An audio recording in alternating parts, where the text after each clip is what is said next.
Now, everything old is new again. America's entertainment pop culture talk show with Douglas Viviani and David Cohen.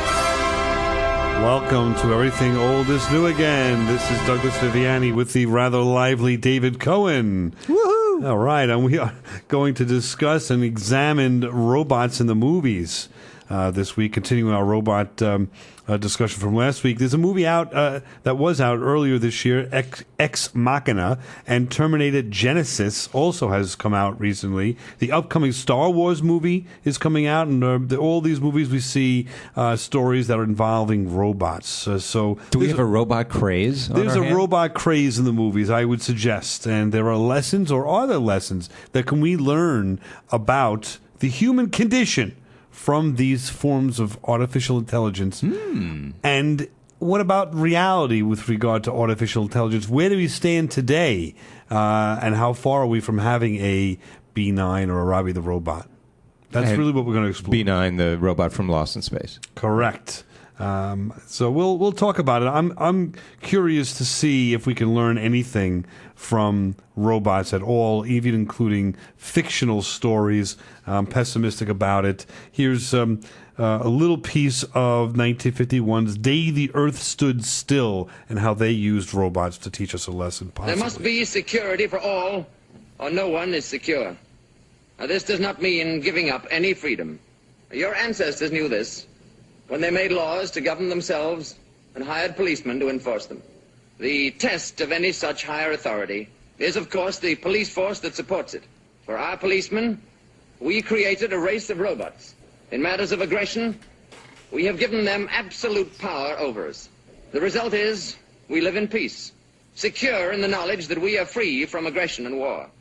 Your choice is simple. Join us and live in peace, or pursue your present course and face obliteration. There's something very attractive about that idea of, let's pretend that this race of robots does exist that can stop all forms of violence against the individuals and between countries and all that. Even though those individuals themselves sound like robots. Did you hear that guy? Exactly. They all sounded like that back then, you know. And he was supposed to be, freed up from the obligations of the real world to be able, with these robots, to be able to express and explore his artistic side, let's say, and that's as great as artistic as yes, and he sounded like this. So, I mean, I don't know. Something a little scary too about the thought of giving away your freedom to a robot who's going to choose and decide what you do is or is not violent and warranted or not. Yeah. On the other hand, people these days would love to give up their freedom to know that when you sleep at night, there's not going to be anybody knocking on the door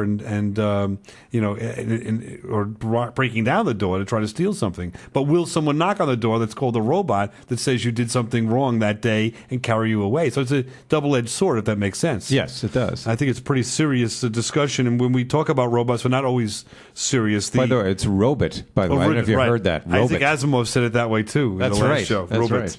right. The greatest robots of all time, I think, is 1956's Robbie the Robot from the Forbidden Planet. Let's introduce you to him. Welcome to Altair 4, gentlemen. I am to transport you to the residence. This is no offense, but you are a robot, aren't you? That is correct, sir. For your convenience, I am monitored to respond to the name Robbie. Nice climate you have here. High oxygen content. I rarely use it myself, sir. It promotes rust. So strength, power, and a sense of humor. That's what Robbie the Robot is made of, I think. Did you recognize the voice of the captain in that? And or do you know the human captain voice? is? Yes. No. No. Leslie Nielsen. Ah. From Poseidon Adventure. He was a very serious actor He back started in the day. as a serious actor. Very serious. So he did that, and Poseidon Adventure. Then he went on to, like, Airplane and Naked Gun. Let's just listen to the difference in characters that he's created. It so happens that I'm in command of 18 competitively selected super-perfect physical specimens who have been locked up in hyperspace for 378 days. Wilma, I promise you, whatever scum did this, not one man in this force will rest for 1 minute until he's behind bars. Now let's grab a bite to eat. Yeah, come on, Wilma. Pending further evidence, you're deprived of space pay and all privileges. Well, me too, sir? No, me too, sir, will stand 20 extra watches. I'll have less dreaming aboard this ship. Dismissed. Quiet, please. I am analyzing. Can you fly this plane and land it? Surely you can't be serious. I am serious. And don't call me Shirley. You're too arbitrary, Commander. Dr. Morbius, in the absence of special instructions, you leave me in a very awkward position. Yes, well, when I see 5 weirdos dressed in togas stabbing a guy in the middle of the park in full view of 100 people, I shoot the bastards. That's my policy. That was a Shakespeare in the Park production of Julius Caesar, you moron. You killed 5 actors. Surely there must be something you can do. I'm doing everything I can. And stop calling me Shirley.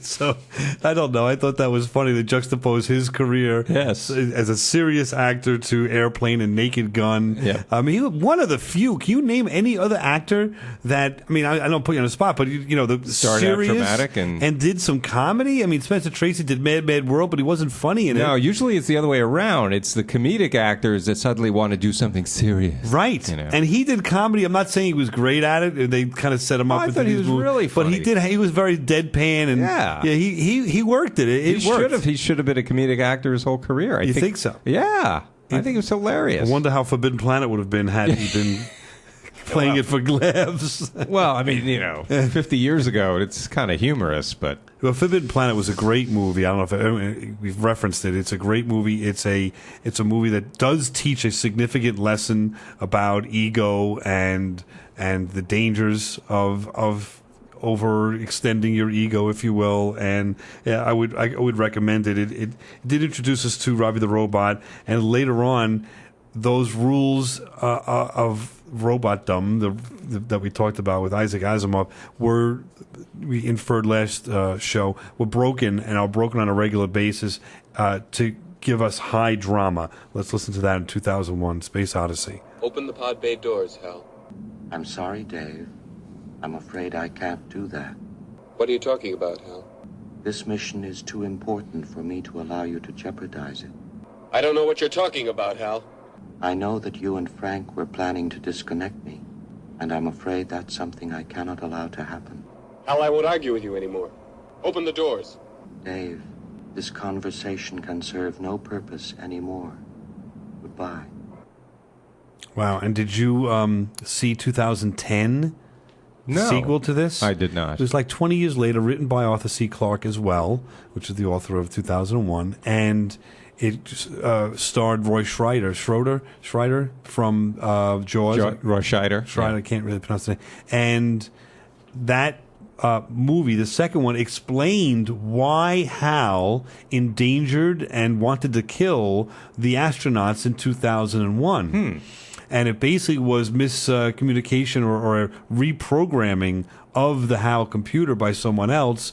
They had a better plan. They didn't care about the people. They wanted to get the robot and the ship to a particular location. Like how you reprogrammed Dave the robot. Very Machiavellian. Very Machiavellian. We'll be back. It's a big work for you.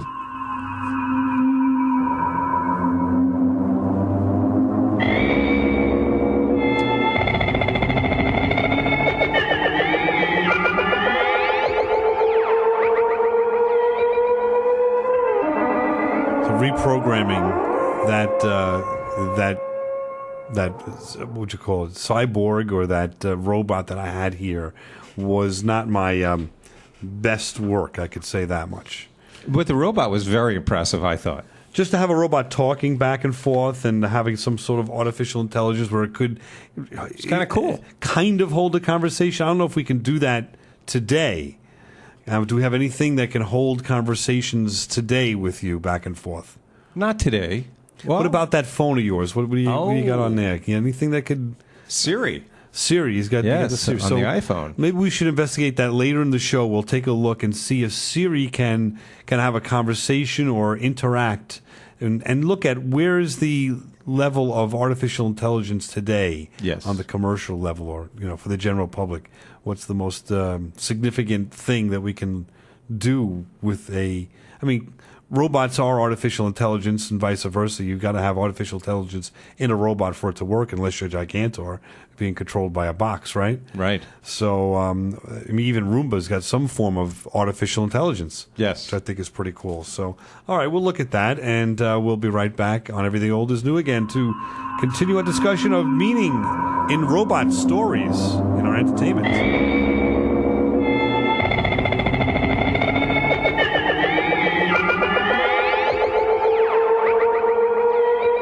Now, back to America's entertainment pop culture talk show. Everything old is new again with Douglas Viviani and David Cohen. This is Bobby Clark for Everything Old is New Again, and a nostalgic look to the future.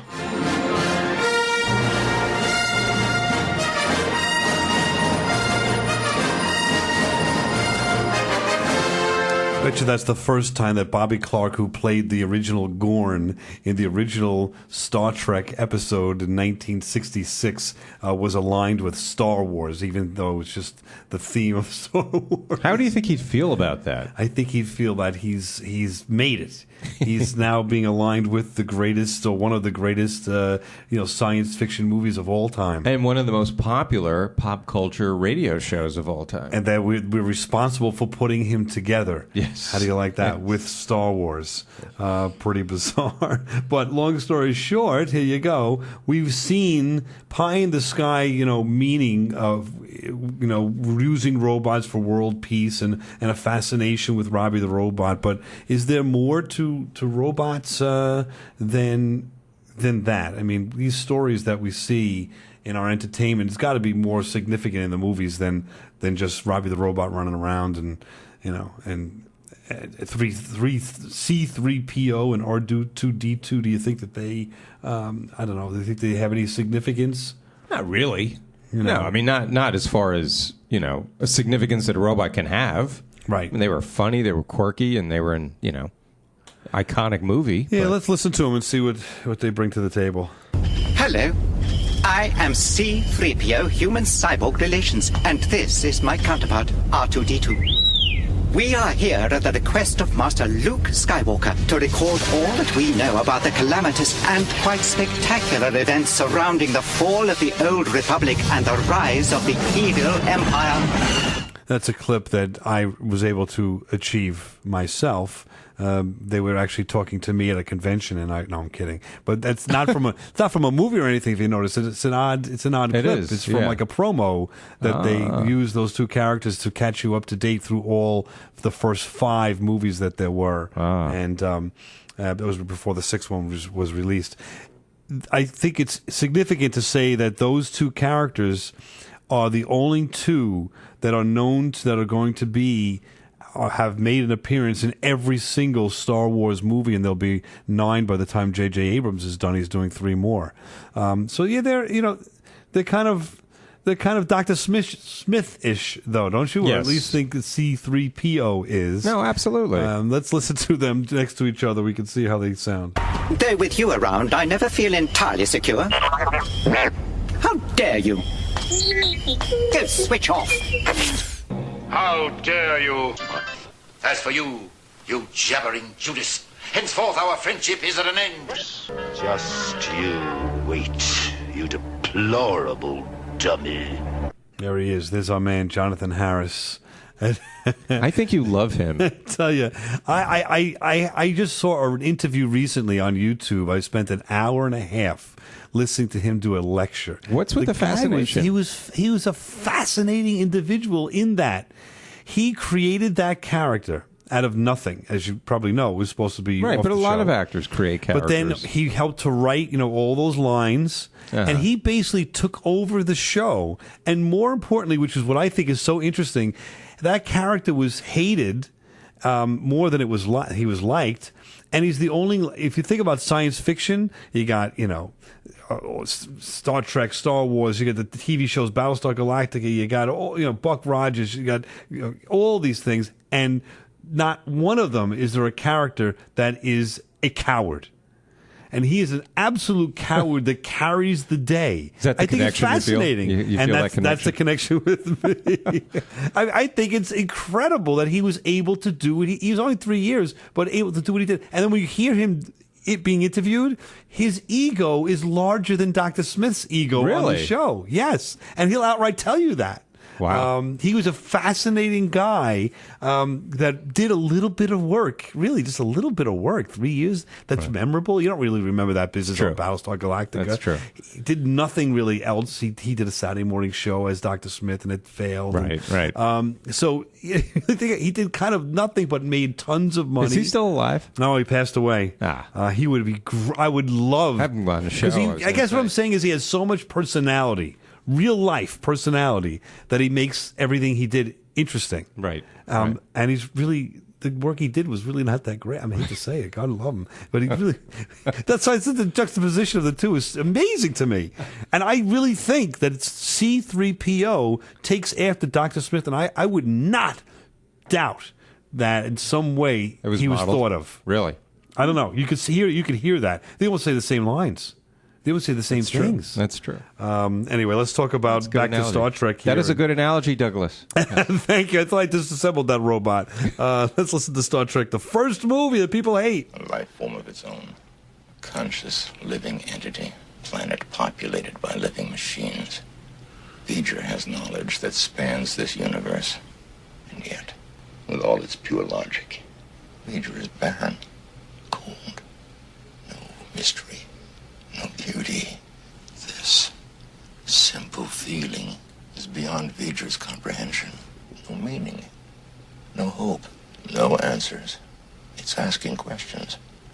What questions? Is this all that I am? Is there nothing more? Wow. Spock and... I ask myself that question every day. Every day. Especially to this episode of Everything Old is New Again. But that's, of course, Leonard Nimoy passed away recently, and he knows the answer to that question now.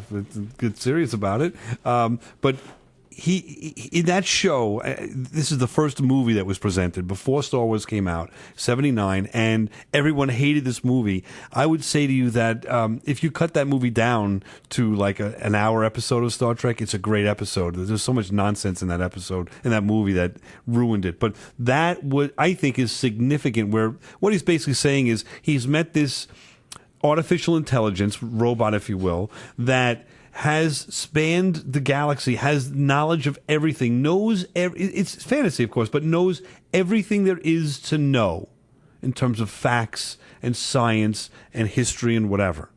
And still, once you know everything, the question is that enough for you to be happy?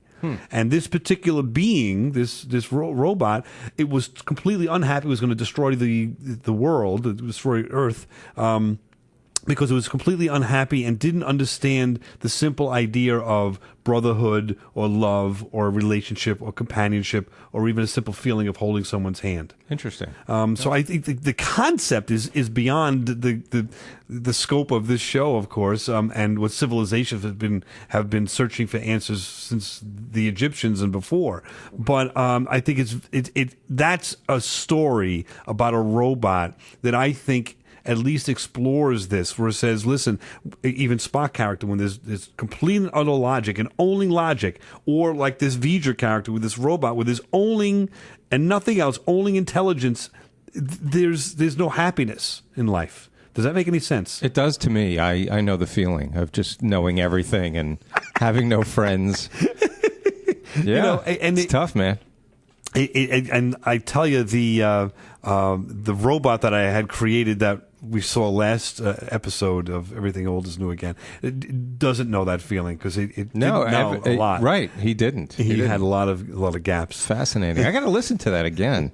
I think that show was a little better than we remember. The show or Star Trek the movie? No, the show, our show. Everything Old is New Again. And we can go, where would you find it? Or how would you listen to it? On everythingoldisnewagain.biz. There's a podcast listed there of all the shows. Yes. And if you write to us, we would love to hear your feedback as to are we wrong or right about robots and life. I mean, is there nothing more to the radio than just Everything Old is New Again? Do you need anything more? No. You just need to rerun and rerun and rerun. We've got about 80 episodes now up and running on the website. That's right. And continuing to grow. So yes, we'd love to hear from you. I think that our discussion now should turn next portion of the show, next segment, to a little bit more about robots in Hollywood and how they treat reality rather than fantasy and these philosophical discussions. We'll be back.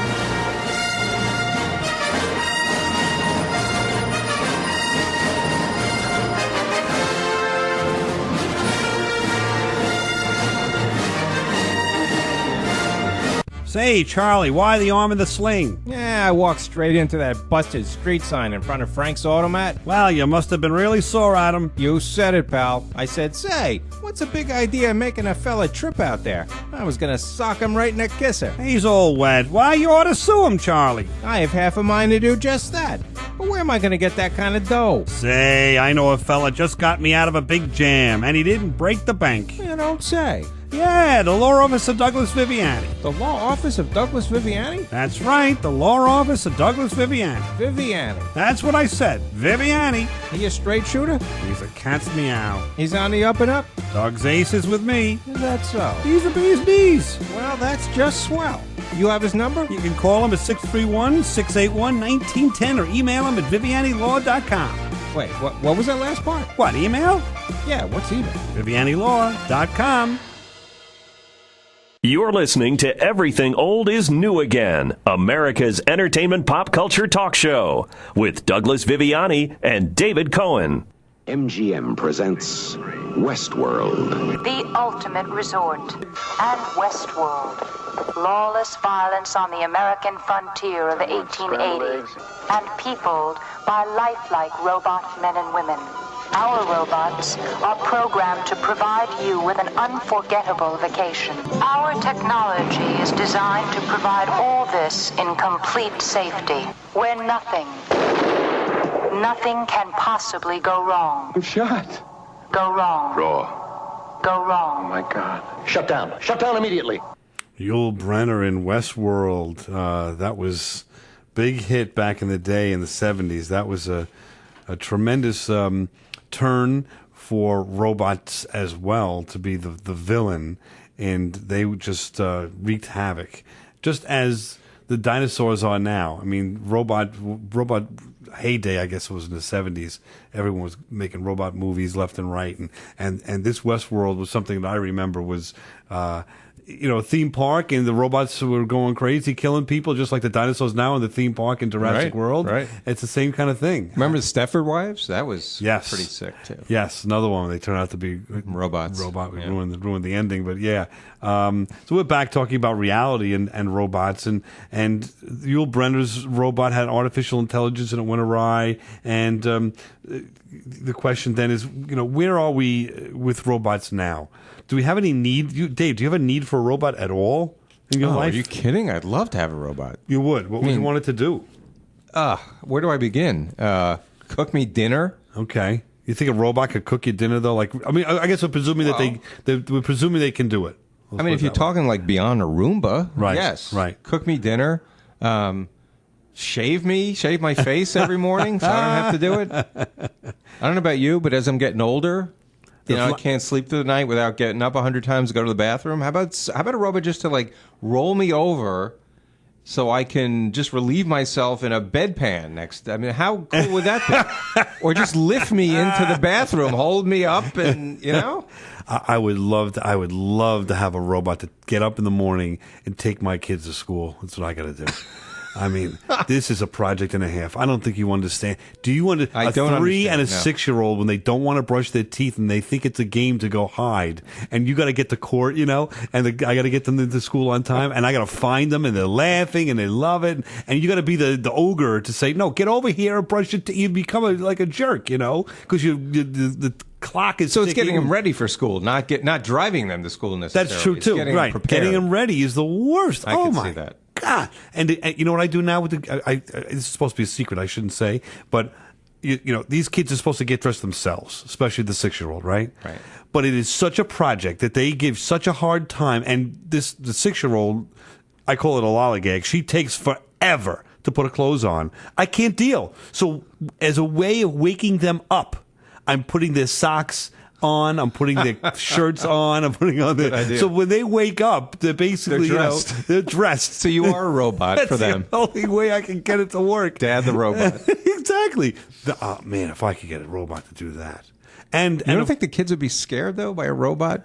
Wrangling them and dressing them, and I had the robot look like me. No one else would want this robot except for them, so it would be unique, and they would feel comfortable.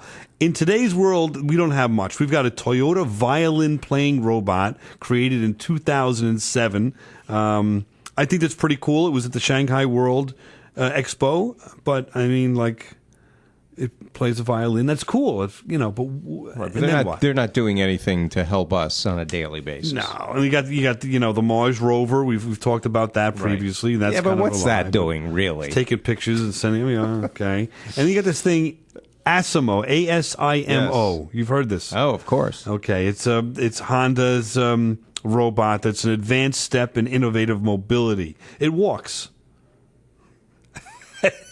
But doesn't it sense where it's going though? And all right, yeah, it's pretty. Have you seen videos of it? Yeah, its knees are backwards, right? It bends the opposite way, right? And it's a little. Or our knees are backwards for it. Yes, maybe ours are backwards. And it's conserve a drink. I think I've seen somebody put like a tray on it with drinks. There you go. That's it. Costs you like $600 million to get a gin and tonic. Hey, 5 years from now, ASIMO could be dressing your kids. You don't know. I actually would pay $500 million for that. Let's listen to a little something from iRobot, the most recent show. Murder's a new trick for a robot. Congratulations. I did not murder Dr. Lanning. Robots don't feel fear. They don't feel anything. Human beings have dreams. You are just a machine. An imitation of life. Can a robot write a symphony? Can a robot turn a canvas into a beautiful masterpiece? Can you? But emotions don't seem like a very useful simulation for a robot. I did not murder him. What the hell, I don't want my toaster or my vacuum cleaner appearing emotional. I did not murder him! That one's called anger. That's again now bringing alive the Isaac Asimov series of articles and books called iRobot to the movie with Will Smith, probably, I'm going to guess, 9 years ago. At least, yeah. They did a pretty good job with it. They did. I don't know. There's something about this whole topic that it comes back to all the time.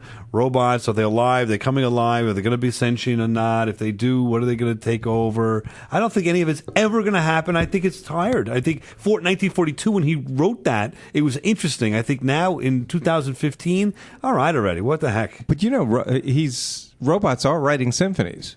They actually are. They have programmed computers to listen to hundreds, thousands of symphonies by, the world famous composers way back when. And I don't know how they do it, but they write brand new symphonies based on what they are, quote unquote, hearing. And some of them are pretty good. That's very interesting. I never heard of that. I may have to change my mind, but I would like to. Bring something like that. I'll play one for you. At some if we do a show on robots, and you hear about we're doing a show on robots, you may want to bring that to the table and production meeting. I forgot about that. So we can actually get a clip of I forgot. Something created by robots. It might not, especially when you're searching for for ideas. I'm sorry. Might be a good idea. We'll do another show on robots. We've done 2 already. What's another one? We did 18 on sitcoms. Why not 3 on robots? It kind of makes what Optimus Prime now from the Transformers is going to say obsolete, but we'll listen to this anyway. We live among its people now, hiding in plain sight, but watching over them in secret, waiting, protecting. I have witnessed their capacity for courage. There's more to them than meets the eye. I am Optimus Prime. Remember this. You may lose your faith in us, but never in yourselves. He says there's more to us than meets the eye, and in this circumstance, I think there's less to us than meets the eye. Can I defend myself here? When did you give me the robot 10 o'clock outline? this morning. 10 o'clock this morning.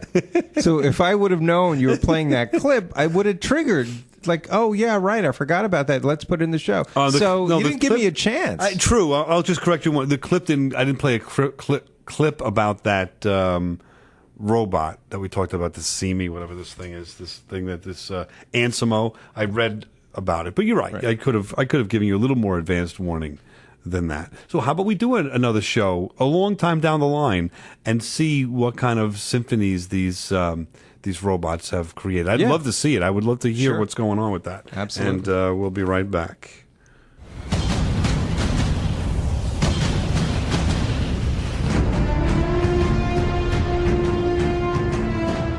Really offer my time here these days, but anyway, I get involved in these discussions. I'm not looking at the clock, but be that as it may, where are they played? Is there a college that's doing this? Is that where do you hear these symphonies, or have you just read about it, or what? No, I heard there was a show on. I listen to NPR occasionally, more so than I like to admit. There was a segment on one of the shows about. It wasn't too long ago.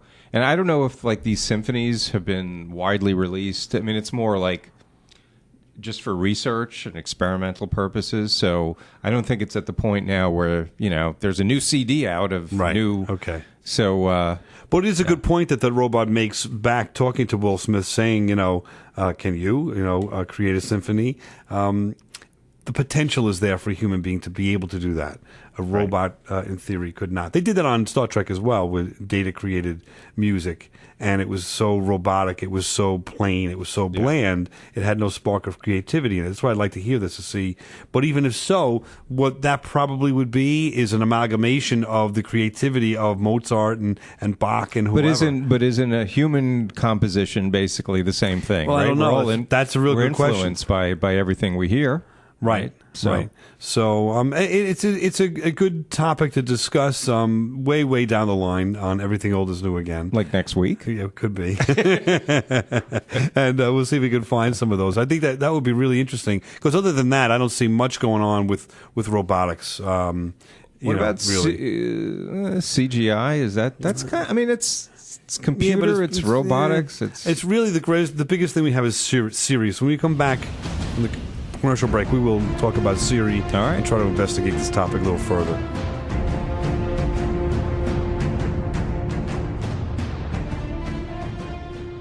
This is Everything Old is New Again, America's entertainment pop culture talk show with Douglas Viviani and David Cohen.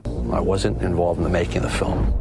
I didn't direct it, I didn't write it. I'm just a fanboy. The movie starts, and I start to see things I recognize. Very respectful of the first 2 films. And then all of a sudden it just swerves. I've been waiting for you.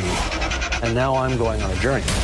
I feel like the franchise has been reinvigorated, like this is a renaissance. That's James Cameron speaking to us on Everything Old is New Again. Speaking of egos, my God. On the Terminator Genisys, the new movie. And he starts right off by saying clearly he's not involved in any way, shape, or form. He's not going to make any money. Well, maybe he makes some money because he's the creator of these characters. But anyway, he's promoting this movie in an interview, talking about how it really took a turn and is different. But let's look at the genesis or the core of Terminator movies, or the Arnold Schwarzenegger original character, which is a robot. Right. and they've made it pretty interesting with the time travel things. Absolutely, And let's just listen to one more clip from James Cameron talking about this and why it's so interesting. If you look at why the films became classics, they had characters that you liked. The new film, we see Arnold take the character even farther.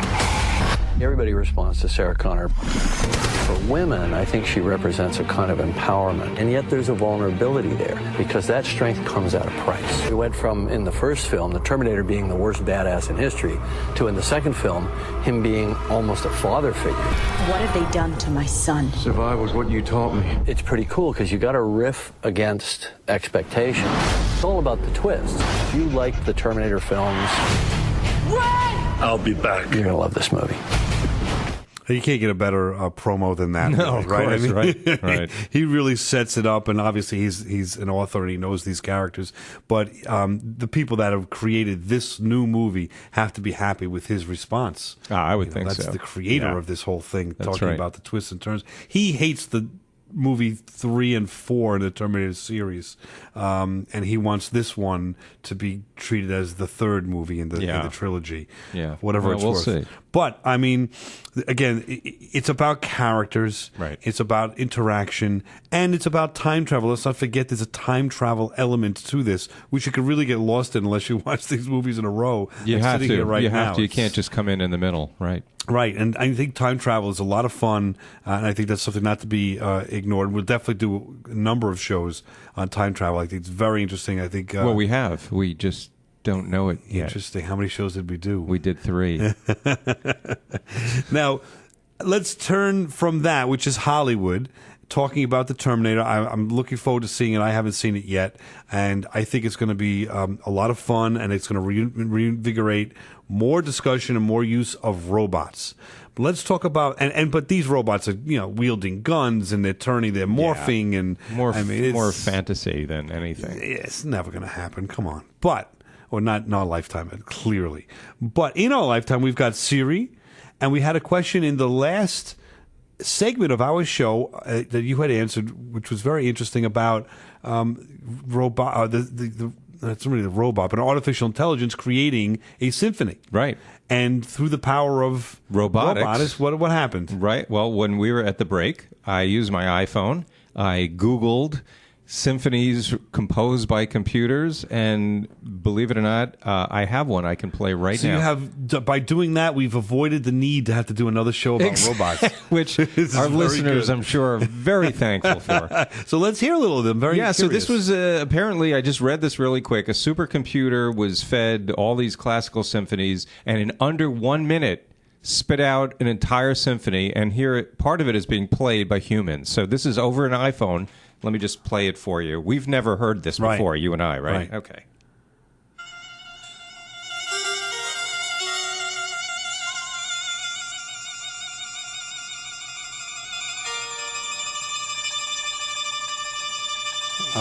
Okay, get to it. Sounds like a real big, like a beginning. Can you skip to the middle? Here we go.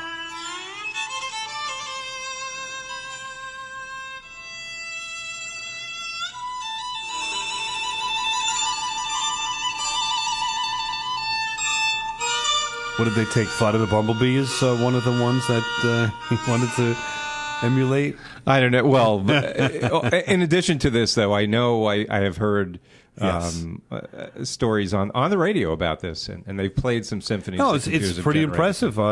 It's performed by humans, of course. Yes. So you have that element. As you play an instrument, there's a little feeling here and But there. tell me a human that can write an entire symphony in under a minute. Right. All right. So now if the computer was, quote unquote, given more time and maybe fed some more historical information, could probably come up with something that's But really it has good. done it, and that is original. I mean, Right. like it or not, that's we just heard a bit of it. I'm sure it goes Right, on yeah. for a lot more.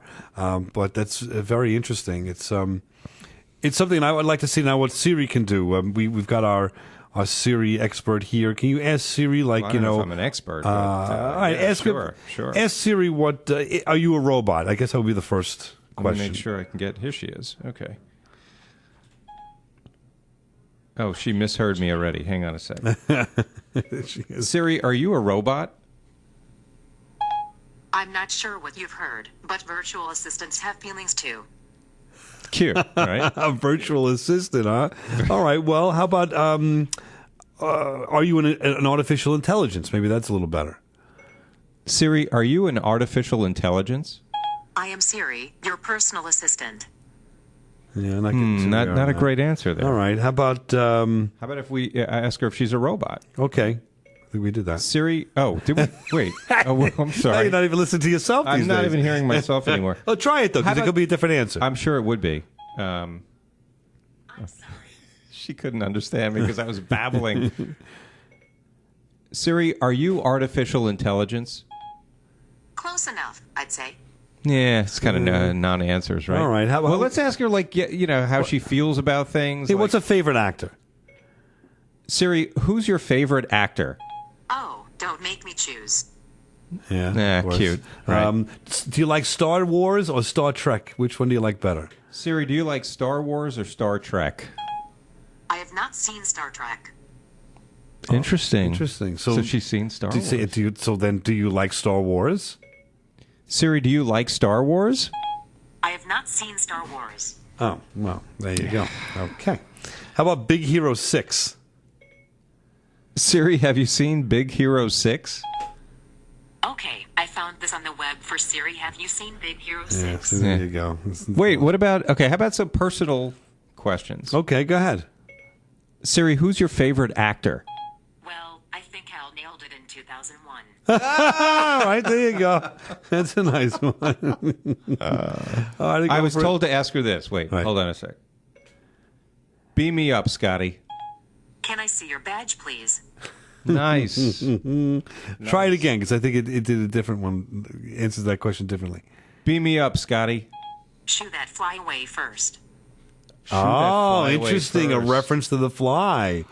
If you've seen the movie and it goes from one pod to the other, that's how it becomes The Fly. Yeah. But why is that beam me up, Scotty? Because it's the same technology, beaming one to the next. Okay. I can't believe I have to explain the robotic response to you. I know. It's sad. How about all right? Well, that's fine. We get an idea where we are. We're just on informational purposes only. Really. Are we done? Out of time? We got try one more. We could try another. Right. You got another? Siri, when was Terminator released? Which one? Mm-hmm. The Terminator. The Terminator. The Terminator was released October 26, 1984. All right, so it gives you information. It's nice. Yeah. Ask where. What's the best Chinese restaurant in Huntington? Let's see what they say. All right. Got a half a minute. All right. What's the best Chinese restaurant in Huntington, New York? Let's see. No. Here is what I found. All right. Now, she's not saying this, but just so you know. She's listed it. She's listed it. Sunshine Chinese Restaurant. All right, we're going to have to solicit them and see if they can go ahead and try to give us some kind of a commercial discount. Right, exactly. All right, we'll be back listening to the Terminator theme. Get back on track here with the robots, and everything old is new again.